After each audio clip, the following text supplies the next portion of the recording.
Reddit, what is the best thing that has ever happened to you because of curiosity? My first plane ride. My sister and I were walking by the little municipal airport near my grandma's house, and a hippie looking guy saw us looking at the planes and offered to take us up for a ride in his plane. Of course, this all could have gone horribly wrong, but it didn't. He had a little crop dusterish plane, and we went up for about 20 minutes, flying over our little town, the river, etc. It was awesome. Then we landed, and my sister and I went back to grandma's house, and not one person believed us. Probably a good thing. Nowadays, a full-on investigation would be started against this guy. He would lose his pilot license on allegations of kidnapping, and Chris Hansen would be knocking at his door. On a side note, though, I do love crop dusting at the grocery store. When I was 15, back in the good old days when you still could tour the cockpit in an aircraft, I was flying back to Ottawa from Calgary with a stop in Toronto. I decided to ask for a tour of the cockpit, and as I was always interested in planes and flying, got talking to the pilot and co-pilot for a long time. As we approached Toronto, I said I should head back to my seat as we would be landing soon. The pilot then suggested that I use the jump seat behind them in the cockpit and stay for the landing. He hooked me up with a headset so I could hear the air traffic control chatter and gave me a short rundown of how to land an aircraft along with a full rundown of what color of each light on the tarmac means. Needless to say, it was the best flight ever. TLDR. Sat in the cockpit of an aircraft when landing in Toronto. I was on a motorcycle ride back from my parents' house, Pennsylvania, to my house, Texas. I was passing through Kentucky and I saw this neat little road off the highway, so I took it. About 5 minutes of riding when it turns into some dense woods. I think that it might be wise to turn around, but decide to explore a few more miles. I turned down another road and next thing I know, the entire road opened up to this beautiful grassland as far as I could see. I parked my bike and just stood there staring at it all. I was going through some hard times back then, and seeing this beautiful piece of land, just sitting there with grass swaying in the wind, completely quiet but for the sound of nature, really made me realize that what I was going through just didn't matter. Here was the earth. Here was this rock that we sit on that floats through space. Here it is not giving a frick what I was going through. That little patch of earth that I discovered changed me that day. It happened to my friend's brother. He was camping or hiking with a bunch of Boy Scouts. They came across a fence while exploring and hopped it and started to continue their adventure. A few minutes later they were ambushed by serious dudes with loaded guns. The scouts had unknowingly broke into Camp David. After a long time of questioning and verifying that they were just lost scouts, their troop was given a tour of the site. Good thing he joined Boy Scouts instead of Muslim youth hikers. I was on a first date with a woman who volunteered at a large zoo. We met through friends and at the time I lived 2 hours away from her, so I agreed to travel to her if she had a good idea for a first date. She decided a day at the zoo would be great, and was able to take me behind the scenes of everything. I asked, so how much do you feed the polar bears, out of random curiosity. She told me the answer and then threw in they also get marshmallows if they are good. I was surprised about this fact, because I've never heard of it. So she took me behind the polar bear habitat with one of the zookeepers. It had just happened to be near feeding time. The zookeeper got a big bucket of fish and fed it to the bears. The only thing separating my date and I from the polar bears were 5 heavy vertical bars. After the fish were gone, the zookeeper took a bag of marshmallows from his pockets and tapped the bars with a large metal pole. I assume this meant marshmallow time because a polar bear looked up like holy crap it's marshmallow time and ran over to the bars. He stuck a marshmallow on the pole, about 4-5 feet long, got it soaked in some delicious fish juices from the bucket, and fed it to him. Then he let me do it. This was the closest I've ever been to any kind of bear, and let me tell you, polar bears are freaking huge. I got him to stand up for the marshmallow. Seeing him so close was just amazing. Best first date I've ever been on. I promptly married that girl. TLDR. My curiosity taught me firsthand that the only thing polar bears love more than fish are marshmallows. I live right beside the railroad tracks. One hot summer day I got bored and wondered where they went. So I climbed up this steep grade and started walking along the tracks, just relaxing and letting my mind wander. Of course I was watching for trains. About 20 minutes later I hear something. I walk over to the edge of the tracks and see about a 50-foot nearly vertical drop off. At the bottom is the most beautiful creek. It was like something out of a movie, it was so picture perfect. So I slid down the hill, took off my shoes and started walking in the water. Well, the creek ran under the tracks, so when they built the railroad they put in a tunnel. I look through the long tunnel and on the other side is a pond. So I swim through the tunnel and on the other side I find myself swimming in this deep pond. But I noticed something. This pond wasn't natural. Someone had built a dam in the creek to slow the flow of water and make this paradise. The shovel was still there from where they made it. They had even built a bench and a rope swing over the pond. It was the most amazing experience. I couldn't help but wonder about what had brought these people to build this place. I kept going back to this place throughout the summer and eventually followed the creek to a housing development where I stopped and turned back. I only shared this pond with a few people over the years. I consider it my little paradise and I go there whenever I feel the world getting to me. It reminds me there is a simpler part to life and quite a bit of mystery in it too. Stories like this on Reddit have engendered a Pavlovian response in me. I kept waiting for the horrific turn of the story or evil-natured troll that would send my day into a tailspin. By the penultimate sentence I was wincing, clenching my abs and squeezing the mouse in anticipation of traumatic reading. Everything turned out great. Thanks for keeping it real. I was on duty in the military, and I heard a noise behind a tent at about 3 o'clock in the morning. I was curious, so I went to go see what it was. There was a guy on top of a big tent, with a noose around his neck, trying to hang himself. I managed to get him down before jumped. No one was injured. Good save man. 3 years ago, Lollapalooza. I was too poor to buy tickets, so I figure I'll go to Chicago that day and just wander around the fence and hear music. I was too much of a bitch back then to try sneaking in on purpose. At one point I saw a break in the fence and was curious where it would take me. I walk for about 5 minutes and I start seeing people running back and forth. I was so confused. A security guard grabs me by the arm and says, "Hey, you're not allowed to be back here," and he walked me out into Lollapalooza. TLDR. Accidentally got backstage at Lollapalooza. Got to stay the day for free. It's like the art of haggling. Overshoot so you end up where you want to be. I wondered what would happen if I set the jumpers on my motherboard for a Pentium 120MHz when I only had Pentium 90MHz in the socket. I independently discovered overclocking, and my Quake 2 frame rates went up almost linearly. My friend and I wondered what would happen if we set his Pentium 3 450MHz to about 600MHz. It was then I discovered you could cool a computer with water, like a car engine. That setup was sick, and all homebrewed. He even drilled the water block himself. My brother's story. We were at Dragoncan and he was wandering around the convention area at 2 in the morning. He and a few of our friends noticed a guy carrying a pizza. Turns out, the guy was John DiMaggio, voice of Bender and Jake, Adventure Time. They ended up talking to him for a while and he did double rainbow as Jake for them. He also gave them the pizza. I read that as Joe DiMaggio at first, and was subsequently very confused. That's an awesome story about the penguins. And let me tell you, you're lucky it went that way. When I had an internship at a zoo, I quickly realized that if you're wearing a keeper uniform and holding any kind of box, bag, etc., at least 5 people will ask you if you're going to feed something. Most of the time we were just going to clean or fix something in their enclosure. This one woman asked a keeper and me if we were getting ready to feed the tigers. When we told her no, she got sad and said she was hoping if we were that we'd let her help. My keeper gave a light chuckle and explained to her that we have to feed the tigers through metal chutes to avoid contact with the tigers. She then went on to tell us we were idiots because she's seen shows on Animal Planet and knows you can play and wrestle with tigers and they don't hurt you any.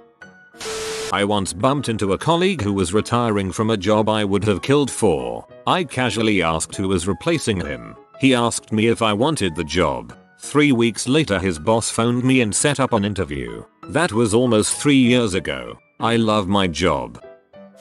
I was at a Pearl Jam concert at Madison Square Garden, and after the show, my boyfriend and I were walking around the stadium. We saw this open door on the ground level, and because we took so long to walk around, the place was practically devoid of guards. We walked into the door, went down some stairs, through another open door, and we realized we were backstage. We thought this place was empty, but then we saw huge speaker boxes labeled with Pearl Jam stickers and stuff. We walked around the boxes some more and thought there was nothing else interesting to see, so as we made our way toward the same door, I hear a hey. I turn around and we come face to face with Eddie freaking Vedder. We all talked for about 20 minutes, and he is a really good guy. He gave us a free subscription for the Pearl Jam 10 Club for 2 years before we left.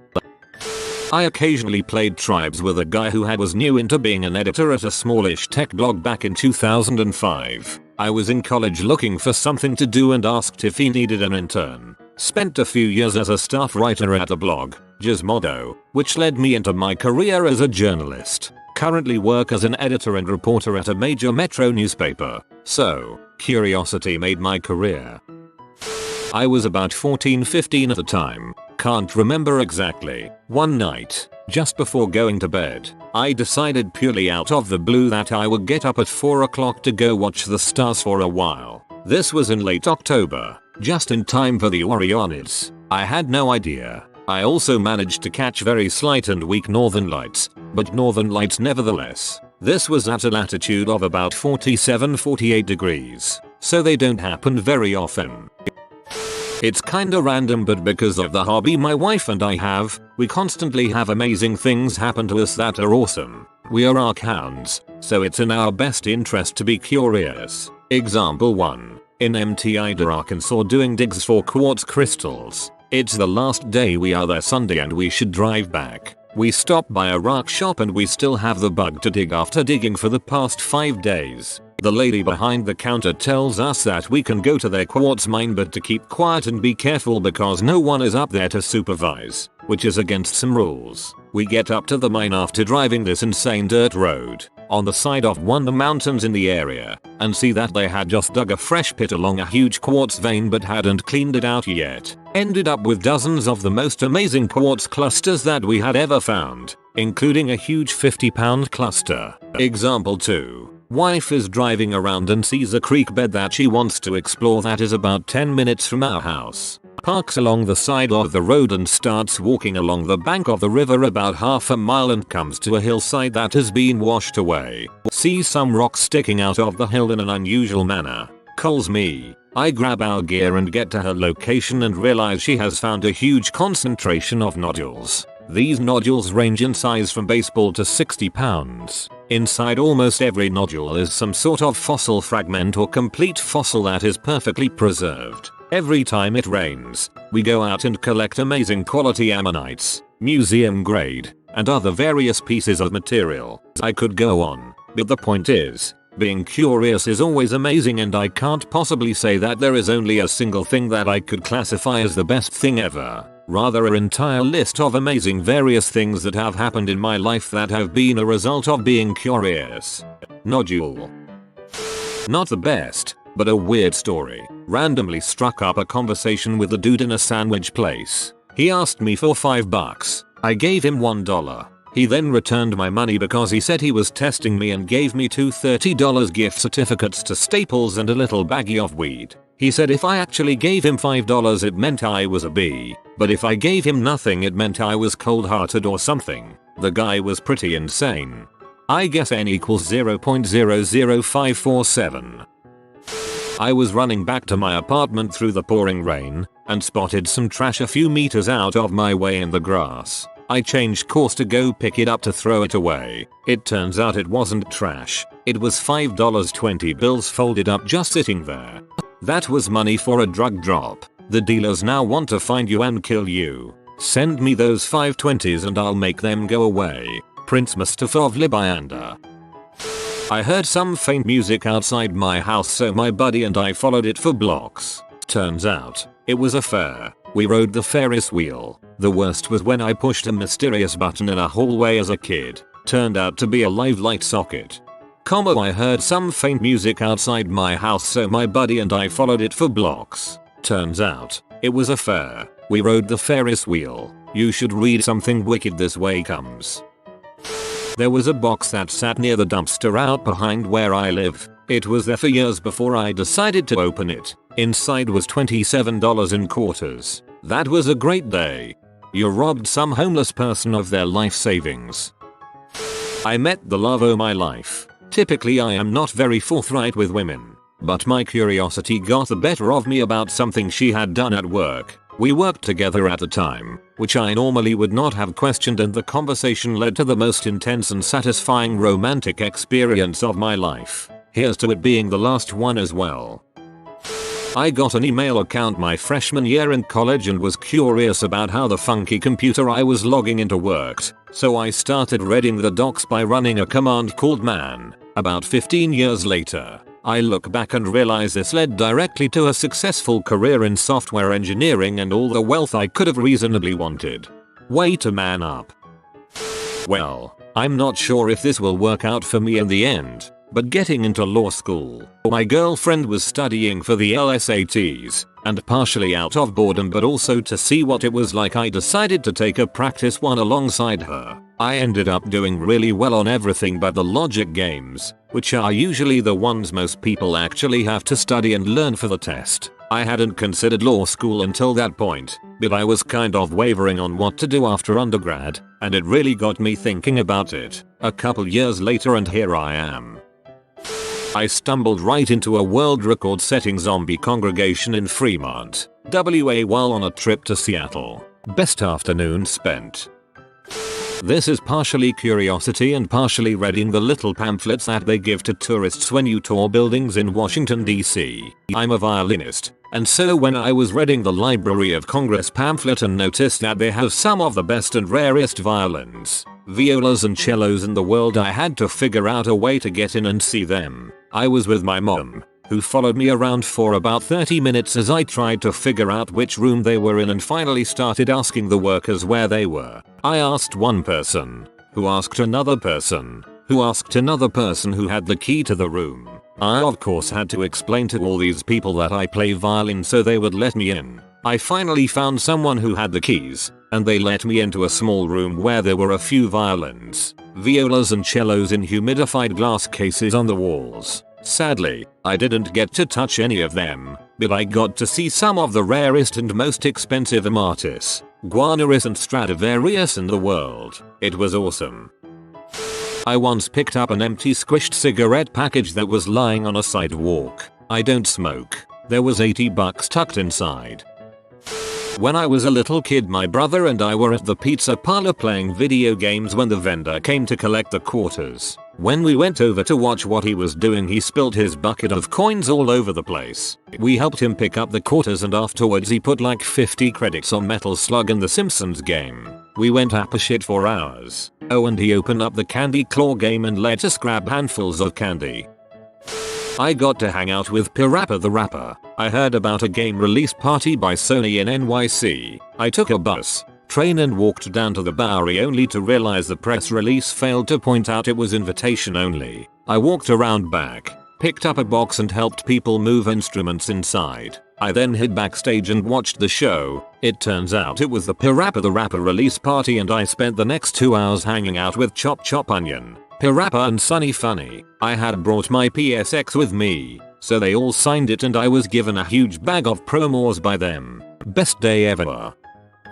My mother got in touch with her old roommate and best friend from university after a long time without contact. Turned out she lived 1,300 miles away now, but they started talking anyway. Later, their daughter saw us in pictures of our old family trip to Japan and wanted to know more about it. My mother didn't think we'd care, but asked us if we wanted to talk to her. Long story short, ended up moving 1,300 miles away to another country for the last 3 years, moving in with their family for 6 months. The very first time I met their daughter in real life involved me sleeping in the room next to hers for 5 months. Now we're engaged, and I can't imagine any stronger love than this. All because I decided, what the frick? Out of curiosity I'll send an email to a girl who I knew I would never meet in person. After my senior year of high school, I wasn't too enthusiastic about any of the art degree oriented colleges I had seen, so I googled study abroad, came upon the website of a small atelier, private art school, based in Paris. Class size was about 10 students to 2 teachers, and consisted of drawing from a live model for 8 hours a day as well as drawing in the Louvre during the evenings. This piqued my interest, so I sent the head guy an email expressing my passion for art and my respect for their school and their more traditional ways of teaching. He replied in an off-putting manner, and I thought that was the end of it. A couple months later he emailed me and told me he had seen my work on Facebook and that he thought he had made a mistake by refusing me. He encouraged me to apply. I did and was subsequently accepted. However, tuition alone being 3,000 plus euros, not counting transportation and the rental of an apartment in Paris, plus the cost of living for 3 months, the duration of the course, I reluctantly told him I couldn't accept the offer. His response: paid for the plane tickets both ways and frequent flyer miles, helped hook me up with a free place to stay the entire 3 months. I only had to pay the tuition and the cost of food, other crap. I'm halfway through this program now. I'll be attending another one in the countryside in summer, with a scholarship. This experience is changing my life. LOL at I'm in Paris. Cooped up on Reddit. If anyone reading this is in Paris, we should chill. I read your story. Now link your freaking art, Jesus. This will probably be buried due to the 1000 plus comments, but I still feel like sharing it. It's not my story, but my dad's. He served in the army doing military intelligence in the early 1980s. Him and his men were stationed at the corner of West Germany to patrol the borders between East Germany and Czechoslovakia. He told me stories about how other groups had been assassinated in the night by the Baader-Meinhof group, and that was his biggest fear. Anyways, one night on their way back, my dad was playing techno for his men. My dad was a pretty cool guy, so they were all chatting and my dad suggested they take a different route. Out of curiosity, they came across this abandoned Jeep that had a bunch of bullet holes in the side. He said it looked so eerie with the moonlight reflecting, and it was in this clearing on a hill. They assumed it could be a trap, so they took their precautions so they wouldn't get killed. Once they deemed it was safe, my dad approached the Jeep from the driver's side and saw a man covered in blood, gripped the steering wheel. He was shaking with fear and he looked close to death. My dad, speaking German, talked the man out of the vehicle and into theirs. They brought this unknown man back to the base and to the medical building. The man lived, but my dad never found out his name or why he was there or what happened to him. Either that, or he just never told me out of confidentiality. He does know that if the man was left out there for even another hour, he would have died. My dad got a medal because the man was someone important. I think he told me why when I was little, but I can't remember, and he doesn't really tell that story unless I ask him to. Either way, I think it's pretty cool. If you are new to the channel, you can subscribe. I publish new videos every day. Until then, check another video.